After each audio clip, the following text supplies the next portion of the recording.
left off where we were in the valley. We were talking about the many valleys that people are stuck in and trying to find a way out, but they can't because they don't realize that the enemy has came in and kept them hook, line, and sinker. And when you get hook, line, and sinker in the valley, that means you're stuck. And we got a word we say in the United States of America, say you're stuck like Chuck. You can't get out. Can't get out. And the only way out is Christ. The only way out is Christ. The only way out is Christ. That's why David wrote, I walked through the valley of the shadow of death. And he meant that he was going through because he wasn't going to stay in that valley, because if he had stayed in that valley, Saul would have killed him. Yes. And that's what's going on with people. People are being killed and going to prison because they're still in their valleys. They can change. They can't change themselves, but Christ can change them. They can't change themselves, but No. Christ can change No, them.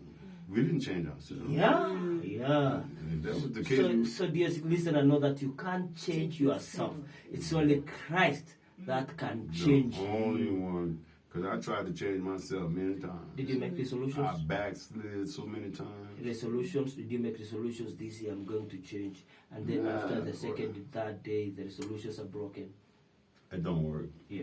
You gotta have Jesus. Yes, Jesus is the answer. And then in my closing, my brothers and my sisters, I want to share with you that the Lord will prepare a table before you in the presence of your enemies.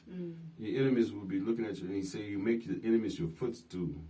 Amen. All your enemies who are jealous of you because you got a better car, or a better motorcycle, or a better house, or whatever you have that they are jealous of, God will make you oversee the attacks that they present on you.